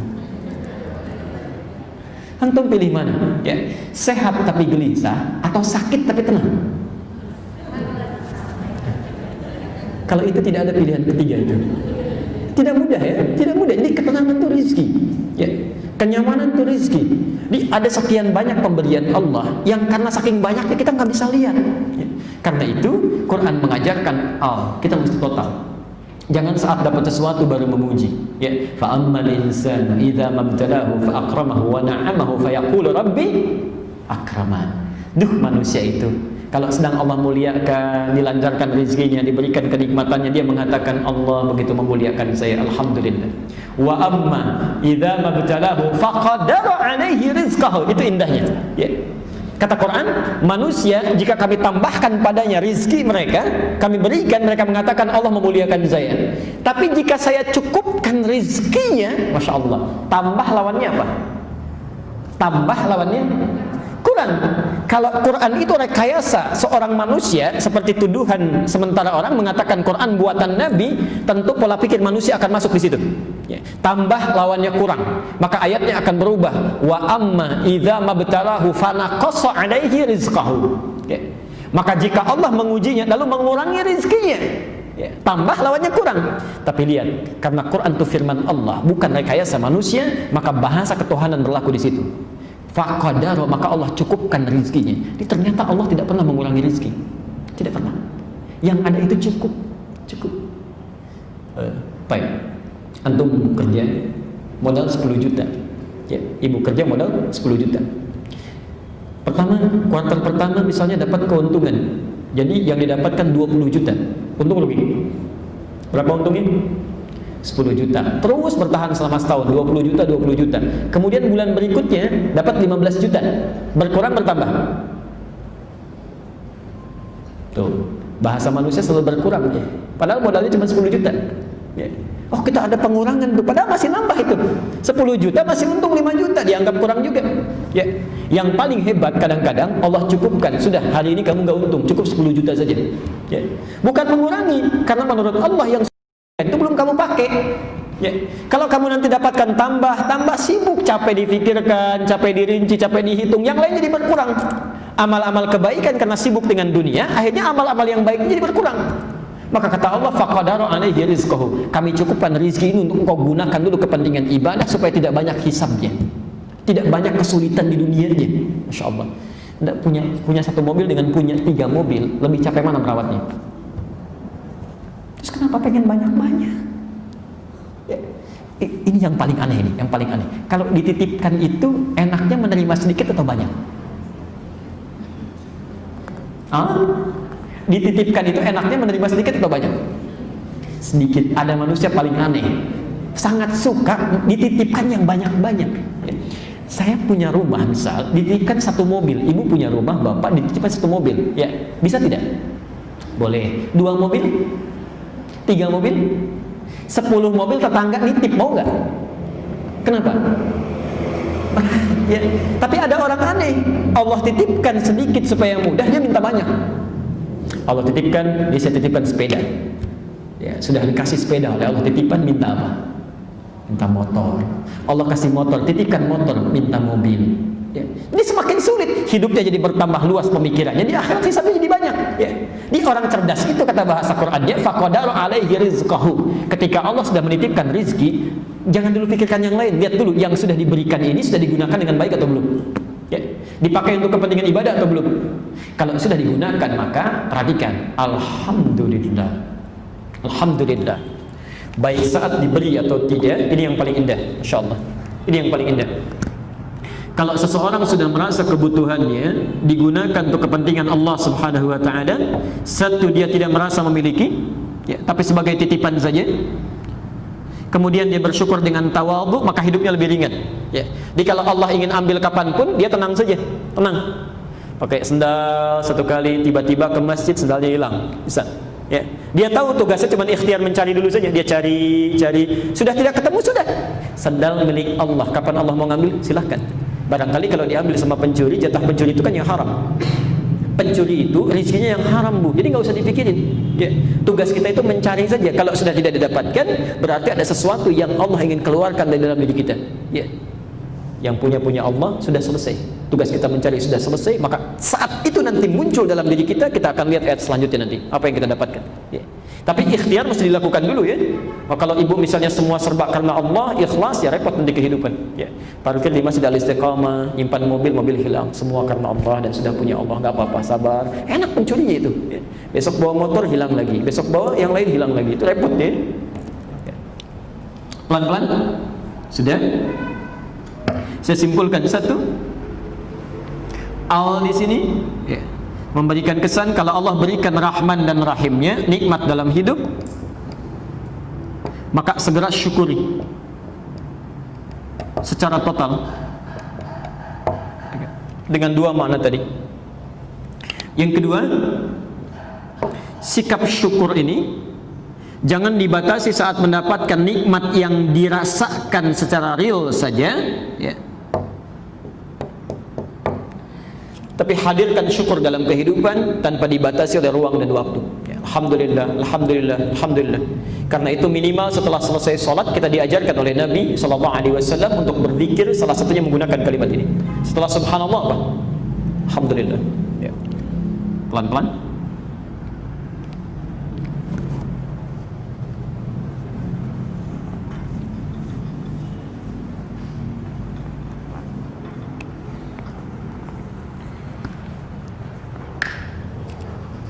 Kita mengatakan alhamdulillah ya.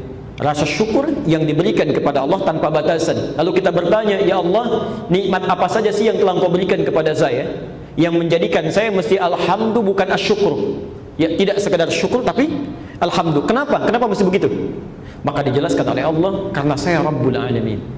Ya, kata Allah, karena saya Rabbul Alamin. Perhatikan. Kenapa Anda mesti bersyukur tanpa batasan, tidak disekat oleh ruang dan waktu, karena Allah memberikan tanpa batas. Kata Allah, Rabbil Alamin, karena saya Rabbul Alamin. Saya turunkan yang ini dulu. Rabb. Quran surah ke-7 ayat 172. Wa idh akhadha rabbuka min bani adam min zuhurihim dhurriyyatahum wa ashhadahum ala anfusihim alastu bi rabbikum qalu bala syahidna. Pelan-pelan. Para ibu dan bapak sekalian, kalau ada kalimat Rabb dilekatkan kepada Allah, itu adalah nama Allah yang terkait dengan sifat rububiyahnya. Rububiyah ya. Pernah belajar di ilmu tauhid, ada ilmu tauhid rububiyah ya. Yang pertama uluhiyah, kedua rububiyah, ketiga al-asma was sifat ya. Pelan-pelan. Kalau disebutkan rububiyah berarti itu terkait dengan sifat perawatan dan pemenuhan segala kebutuhan. Sifat perawatan dan pemenuhan segala kebutuhan. Ya, sebentar. Jadi ketika Allah menyebut dirinya dengan Rabb, ya, salah satu nama dalam Al-Asmaul Husna-nya, seakan-akan Allah mengatakan saya Rabb, yaitu Tuhan yang memiliki sifat merawat segala yang diciptakannya. Di saat sakit dia yang menyembuhkan, saat kurang dia yang melengkapi, saat cacat dia yang kemudian menyembuhkan, ya, menyempurnakan, termasuk memberikan segala kebutuhan. Ya. Ada sesuatu minta diberikan, dia Ar-Razzaq. Ada sesuatu yang sulit dibukakan, dia Al-Fattah. Ya. Jelas sampai sini? Pelan-pelan. Nah, sekarang yang paling menarik, perhatikan kalimatnya. Yang paling menarik, Allah sendiri mengatakan, memberikan statement dalam kehidupan kita. Bahkan sebelum kita lahir, Allah memberikan keterangan. Quran surah ke-7 tadi ayat 172.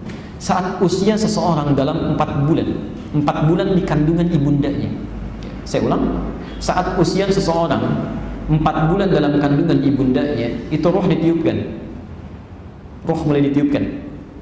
Ya.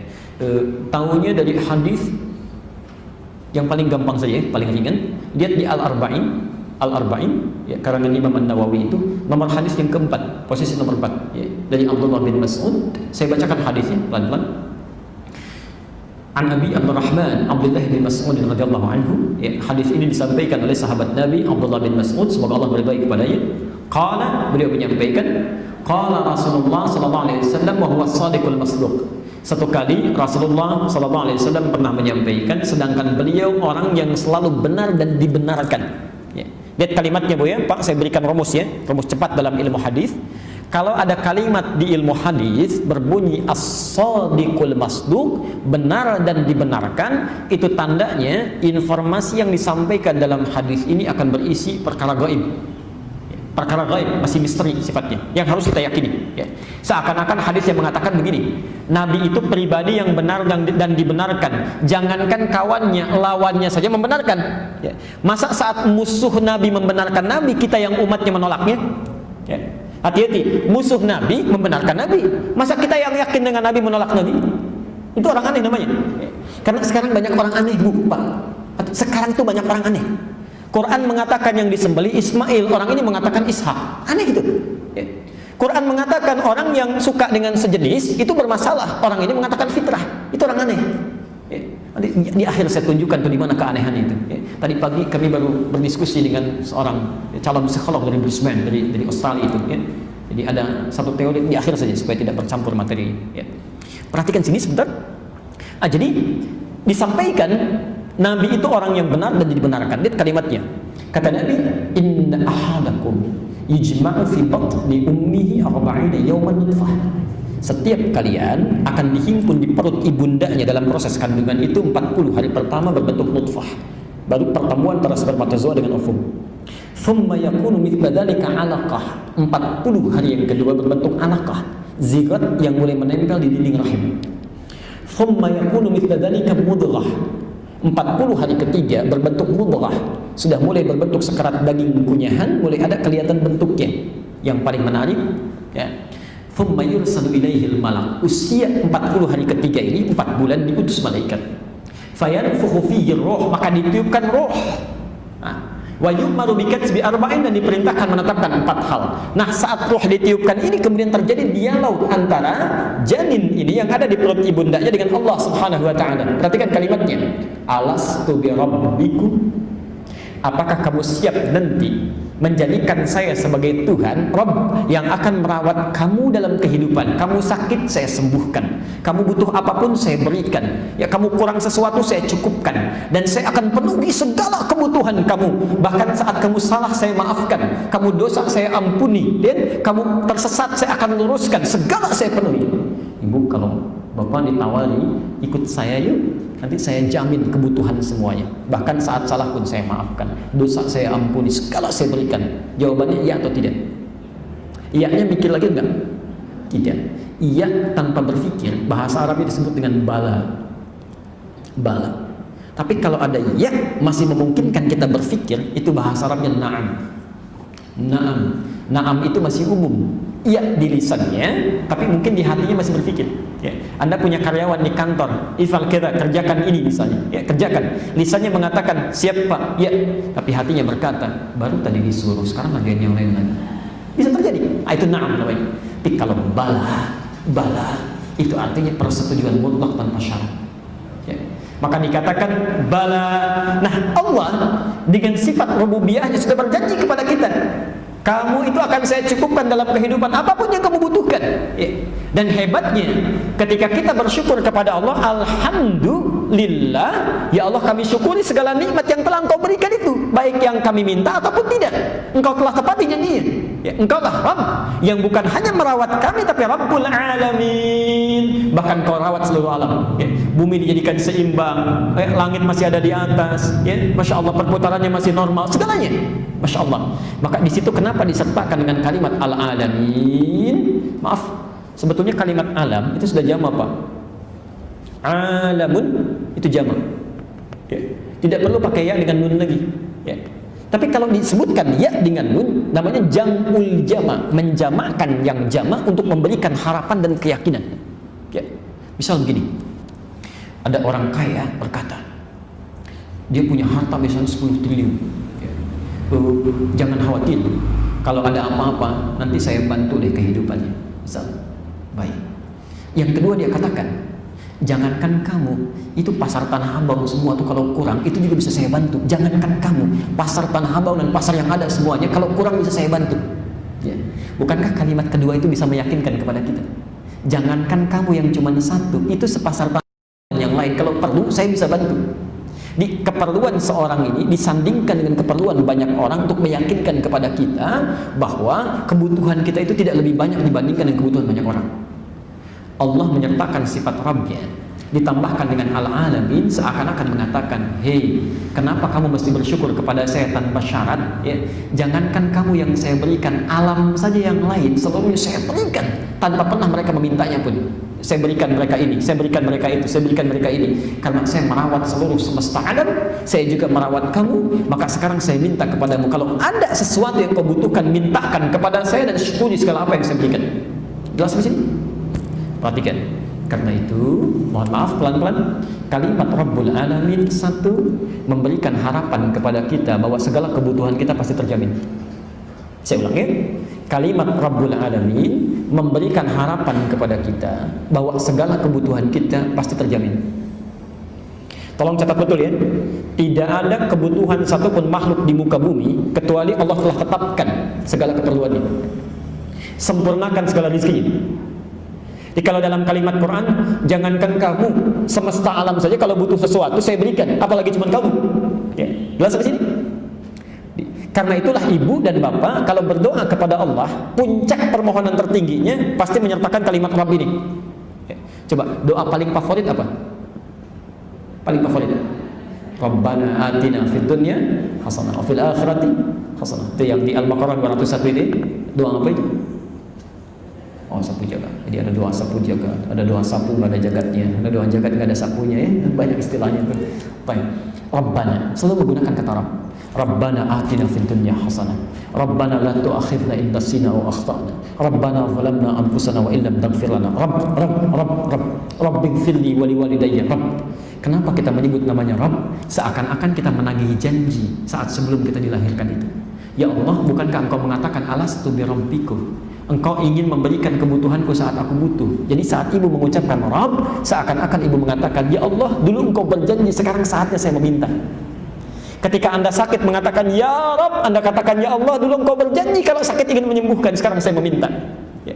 Maka Allah katakan, jangankan cuma kamu, semesta alam sekarang minta, kami akan berikan. Rabbul Alamin. Jelas sampai sini?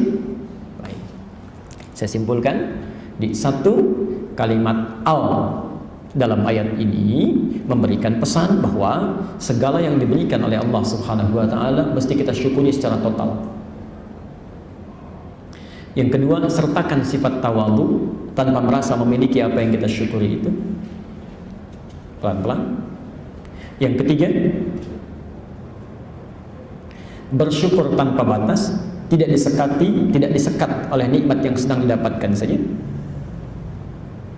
Dan yang keempat, yakinkan saat kita bersyukur itu kebutuhan kita pasti akan dipenuhi oleh Allah Subhanahu wa taala. Ya. Dalam kalimat Rabbul Alamin tadi, jangankan kita, seluruh semesta alam meminta kepada Allah, pasti Allah akan berikan seluruh kebutuhannya. Jelas di sini? Yang keempat, diulang, baik. Baik. Nanti ada rekaman juga bisa diputar ya. Satu, kalimat al dalam alhamdulillah, makna al memberikan pesan agar kita bersyukur secara total kepada Allah. Jadi sudah kita bahasnya maknanya. Yang kedua, saya akan perlambat, menyertakan sifat tawadhu dalam syukur kepada Allah.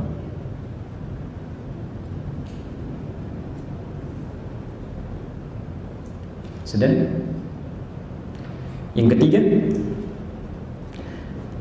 mensyukuri segala nikmat dalam setiap keadaan tanpa dibatasi ruang dan waktu.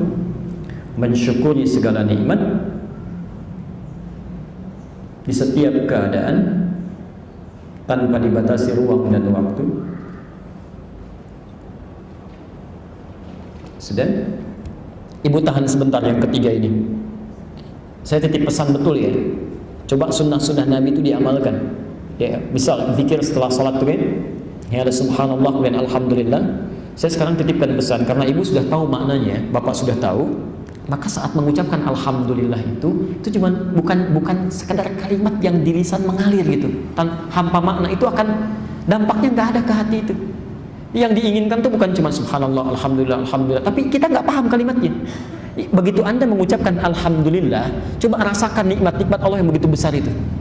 Maka subhanallah, akan tiba satu masa Anda merasakan begitu nikmatnya bersyukur sampai kebingungan bagaimana cara mensyukuri itu. Fabi ayyi ala'i rabbikuma tukadziban. Akan ada itu suasana itu. Ya. Alhamdulillah, alhamdulillah, alhamdulillah. Ingat yang sudah Allah berikan itu. Ya. Dan yang terakhir meyakinkan pada diri bahwa Allah pasti memenuhi kebutuhan hidup, bahwa Allah pasti memenuhi kebutuhan hidup sebagaimana Ia cukupkan kebutuhan seluruh alam semesta.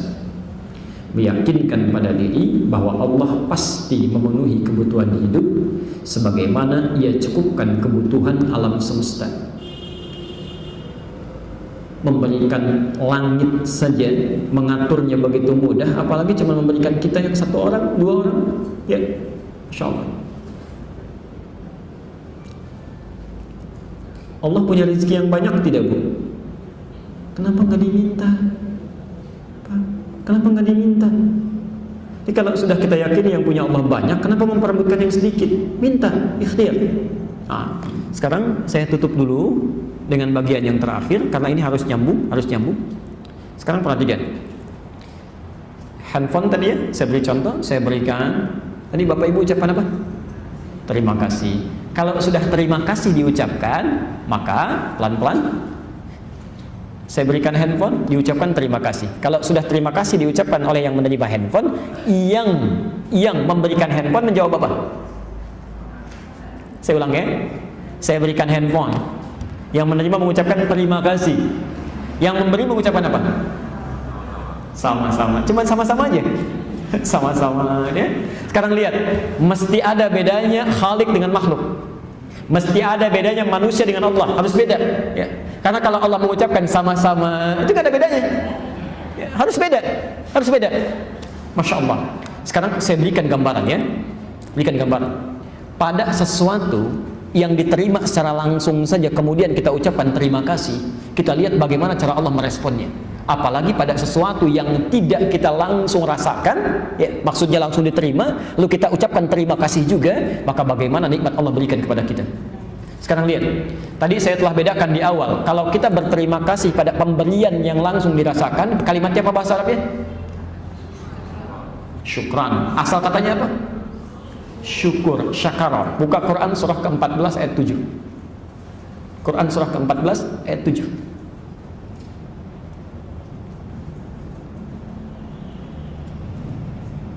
Lihat kalimatnya, la in syakartum la azidannakum.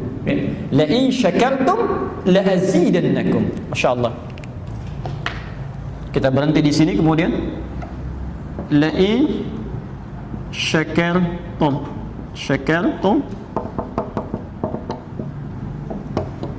la azidannakum. Pakai la bukan li, pasti la azidannakum, nunnya taukid. Masya Allah.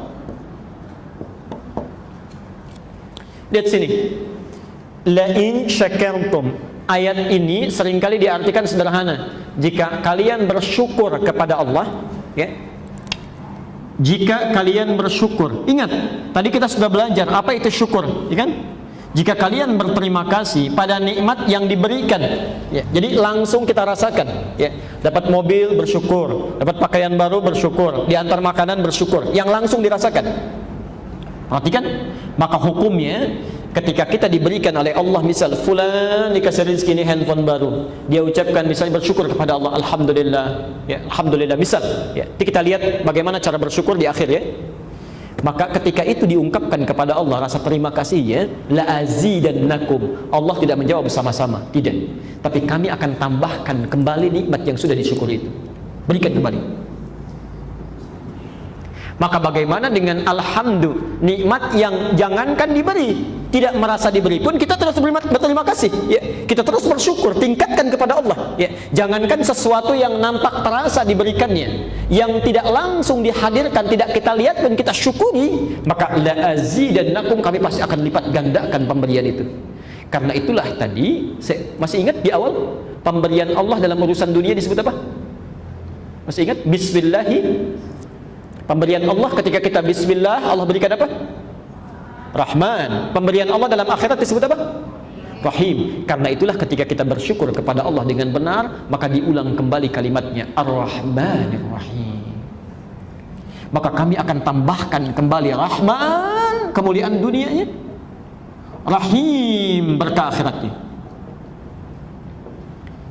Itulah sebabnya, salah satunya kenapa kalimat Ar-Rahman Ar-Rahim disebutkan kembali setelah Alhamdulillahirabbil alamin. Salah satu maknanya untuk menegaskan bahwa jika Anda berusaha terus untuk mensyukuri nikmat yang Allah berikan, baik dirasakan secara langsung ataupun tidak nampak pada saat Anda mendapatkannya atau merasakannya, maka Ar-Rahman Ar-Rahim, kami akan berikan kembali, tambahkan lagi kenikmatan dunia yang dirasakan itu plus pahala yang melimpah di akhirat nanti. Jelas di sini? Baik. Jadi sebetulnya saat bersyukur itu bukan berkurang, tapi bertambah.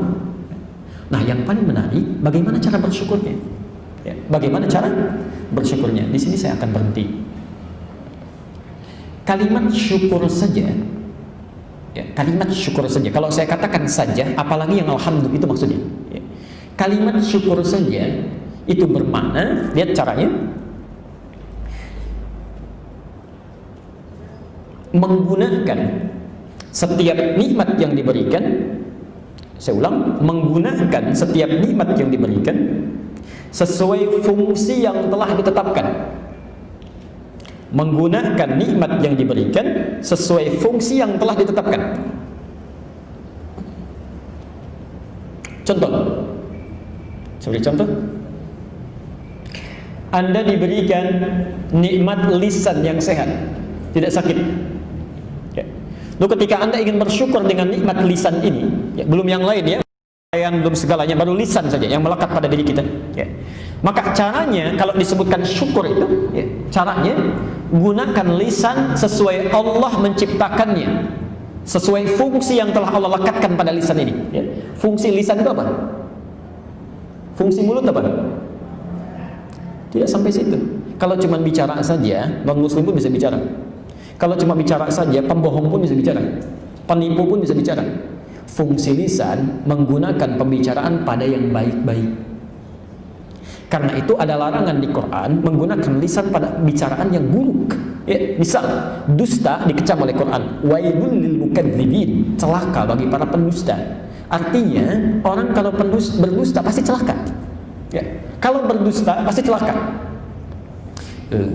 Saya kadang sulit paham, gagal paham saya. Ada orang-orang yang sangat aneh di muka bumi ini. Sudah tahu akan celaka, dikerjakan juga. Ini ada minuman misalnya, ada tulisan di sini misalnya, ada sianidanya, hati-hati. Diminum nggak? Karena tahu kalau minum pasti celaka. Ya. Ini ada banyak orang aneh di muka bumi ini. Ada banyak orang aneh. Ya, saya tidak mengerti itu. Ada keterangan kalau dusta pasti celaka, masih dusta juga. Ya, coba lihat. Merokok berbahaya bagi kesehatan jantung. Pasti merokok juga. Ya, saking banyak perokok ditingkatkan lagi. Merokok membunuhmu. Pasti merokok juga. Saya bingung memahaminya itu. Saya bingung. Mohon maaf ya, saya agak bingung. Ada tulisan merokok membunuhmu. Coba ini tulis di sini ya. Minum ini ada racunnya. Mau diminum nggak? Tapi ada orang-orang tertentu yang sudah jelas keterangannya masih dikerjakan juga. Bagaimana cara memahaminya? Nah, tadi bahasa Quran, kalau Anda diberikan nikmat, syukuri, caranya gunakan sesuai dengan fungsinya. Diberikan nikmat lisan yang sehat, gunakan sesuai fungsinya, katakan yang baik-baik. Lihat rumusnya. Man kana yu'minu billahi wal yawmil akhir falyaqul khairan aw liyasmut. Kata Nabi, siapa yang merasa beriman pada Allah dan hari akhir, maka cukup katakan yang baik-baik, tak bisa diam. Maka orang syukur dengan nikmat lisannya itu, dia akan gunakan untuk yang baik saja. Ya. Terlihat teman-temannya mau gosip, dia tidak tertarik, sudah. Ya. Ada teman yang berdusta, dia hindari, selesai. Di telinganya aja mendengar sudah nggak bisa. Ya. Mendengar sudah nggak bisa. Perhatikan betul ya. Kalau Anda terbiasa mengucapkan yang baik-baik, maka Anda akan anti mengucapkan yang buruk. Jika Anda terbiasa mendengar yang baik-baik, maka telinga Anda akan menolak mendengar yang buruk-buruk. Jadi kalau kita mudah mendengar sesuatu yang buruk, maka ada yang salah di pendengaran ini. Ya. Kalau lisan terbiasa mengatakan yang buruk dan tidak ada rasa dalam jiwa ketika mengucapkannya, maka ada yang salah dalam keimanannya. Ada yang salah yang masuk ke lisannya itu. Ya. Karena itu Allah ajarkan, syukuri nikmat yang sudah Allah berikan sebelum itu dicabut. Kalau sudah dicabut itu sudah ya Allah. Ya. Itu baru mulut, belum telinga, belum mata, belum turun, terus sampai ke kaki itu, sampai ke kaki. Pakaian. Apa fungsi pakaian? Bukan sekedar dipakai. Ya. Bukan sekedar menutup aurat. Ya. Tapi bukti bagian dari syukur ketika digunakan pakaian itu tidak hanya menutup aurat, tapi gunakan pakaian itu kepentingan ibadah. Kepentingan ibadah. Lihatkan. Begitu pakai, bukan hanya menutupi, tapi gunakan karena Allah yang memerintahkannya. Masya Allah, itu luar biasa Pak Ibu, luar biasa. Makanya saya pernah sampaikan begini, saya tutup sebentar ya. Saya sampaikan, kalau Anda ingin ringan hisabnya, pertama kali Anda dapatkan apapun nikmat dalam kehidupan, gunakan untuk Allah dulu, selanjutnya silahkan gunakan untuk kepentingan yang lain, yang dibenarkan. Maka hisabnya akan ringan. Anda misalnya dapat pakaian yang baru pertama kali, gunakan dulu untuk Allah. Salat pakai, ya, gunakan untuk ibadah. Maka hisabnya akan ringan ketika ditanya, ya fulan, dari mana kau dapatkan pakaian itu? Maka lisan kita akan lugas menjawab, ya Allah, ini dari rezeki yang sangat halal. Suami hamba mencarinya, bahkan sebelum hamba jelaskan kau sudah tahu. Kemana kau pergunakan? Anda akan tenang sekali menjawabnya. Pertama kali saya gunakan untuk menyembahmu, ya, jam sekian, tanggal sekian, waktu sekian, dan engkau lebih tahu daripada saya sebelum saya menggunakannya. Masya Allah, ringan. Ibu kalau dapat pakaian baru digunakan apa pertama kali? Oke, baik. Pertama kali ringan, selanjutnya agak rumit menjawabnya. Dari mana engkau dapatkan? Dari harta yang sangat halal ya Allah. Engkau sangat tahu sebelum hamba mendapatkannya. Kemana engkau pergunakan? Pertama kali undangan ya Allah. Tidak mudah itu. Ya, gunakan dulu. Nanti kalau itu sudah digunakan untuk kepentingan Allah, saya sangat punya keyakinan tidak akan sulit hidupnya. Ya. Begitu butuh Allah kirimkan, begitu ada Allah tampakkan. Itu insya Allah akan ringan. Ya. Karena itu saya tutup dulu. Orang-orang yang selalu mensyukuri nikmat yang diberikan oleh Allah dengan cara menggunakan sesuai dengan fungsi yang ditetapkan. Diberikan kendaraan, pakai untuk kepentingan maslahat kehidupan. Diberikan rumah, gunakan dan tingkatkan dengan zikir di dalamnya, ya, isi dengan kebaikan-kebaikan. Diberikan pekerjaan, syukuri dengan tunaikan sesuai dengan amanahnya. Ketika diberikan kedudukan, buat kebijakan-kebijakan yang melahirkan maslahat. Itu Masya Allah, Ar-Rahman Ar-Rahim. Allah akan lipatkan pemberian-pemberian Allah, baik urusan dunia ataupun akhiratnya. Saya kira sampai di sini bahasan kita untuk bahasan ayatnya.